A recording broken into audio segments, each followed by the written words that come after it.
नमस्कार जय जगन्नाथ शुभ सकाळ। आज हूँ अक्टोबर 29 तारिख बुधवार। आज दिन बहुत गुरुत्वपूर्ण खबर आसी तेणु भिडियो को शेष पर्यंत देखा मोर अनुरोध। तेबे चलते आज बड़ खबर उपर नजर पकाइबा। भिडियोटी भल लगिले आपण भल पाइबा स्वरूप भिडियो गोटे लाइक निश्चिंत करने। नंबर 1 यही समय लैंडफॉल करिवो बात्या मोर्चा रेड जोन रे ओडिशा 8 जिला प्रबल वर्षा। समुद्र भितर बड़ गोटाऊँच बात्या मंथा आसंता काली सकाळु नेब भीषण बात्यार रूप। आंध्र प्रदेश काकीनाडा विशाखापट्टनम बात्या लैंडफॉल करिवो। एहा पूर्वरु आंध्र प्रदेश ओडिशार बात्यार प्रभाव देखा मिली। काकीनाडा अंचल में प्रबल वर्षा सह पवन आरंभ होईछि। दक्षिण ओडिशा रे संभाव्य साइक्लोन मंथा प्रकोप देखै पारे। 8टी जिले में प्रभाव देखै पारे। एथिपई रेड जोन रे रहिछि दक्षिण और 8 जिला मालकानगिरी, नवरंगपुर, कोरापुट, रायगड़ा, गजपति, कलाहांडी, कंधामाल और गंजाम एसबु जिले में भीषण वर्षा पवन संभावना रही। यह आसंता काली संध्यारे बात्या मंथार लैंडफॉल प्रक्रिया आरंभ हो। सेपटे आईएमडी डीजी मृत्युंजय महापात्र बड़ सूचना दे कहिसेंति लैंडफॉल बेले भीषण बात्या ओडिशा रे पहुंचला बेले दुर्बल होइजिवो।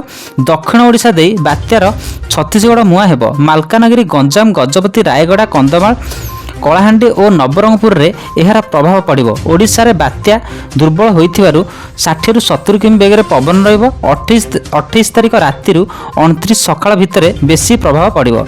नंबर 2 बात्या पई खोर्धा, पुरी और नयागढ़ जिले में 2 दिन स्कूल छुट्टी घोषणा। बात्या पई खोर्धा, पुरी और नयागढ़ जिले में 2 दिन स्कूल छुट्टी घोषणा करा जायछि।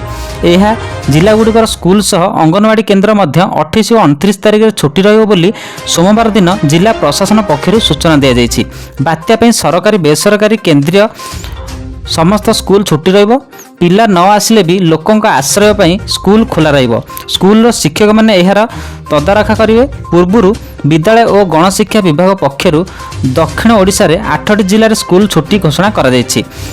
से जिला गुड़िक होछि गंजाम, गजपति, रायगड़ा, कोरापुट, मालकानगिरी, कंधामाल, कलाहांडी और नवरंगपुर स्कूल बंद रहिबो। एहा सहित विद्यालय और गणशिक्षा विभाग समस्त कर्मचारी छुट्टी बातिल करा जायछि। नंबर 3 कमिला सुना दर 2340 टंका कमिला।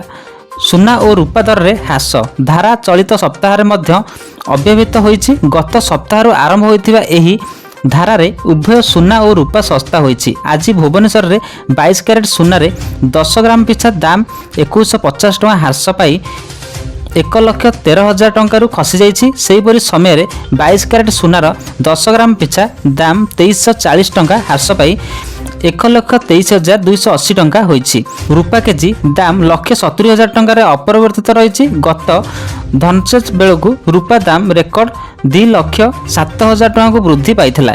एथि मध्यरे सेथिरे 37,000 टंकार ह्रास होईछि। तेबे लगातार 3 दिन धरी रूपा दाम कोनोसी परिवर्तन होई नाही। नंबर 4 केंद्र सरकार सीधासलख आपणक अकाउंट को पठाइबे 10,000 टंका। वर्तमान धीरे धीरे शिल्पगुड़िक पुनर्वारण आरंभ होईछि। किंतु अनेक लोक एपरि अछन्ति जे माने रास्तागढ़ विकत भावे निज परिवार को चलाउछन्ति।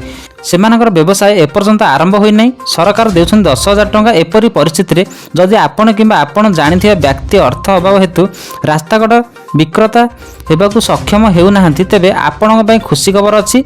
वर्तमान आपण पीएम सुबृद्धि योजना अधीन रे ग्यारंटी बिना 10,000 टंका पर्यंत ऋण नहीं पारे। एथिपई आपणक निकटतम बैंक को जाई 10,000 टंका ऋण नहीं एहार योजना अधीन रे व्यवसाय आरंभ करि पारे।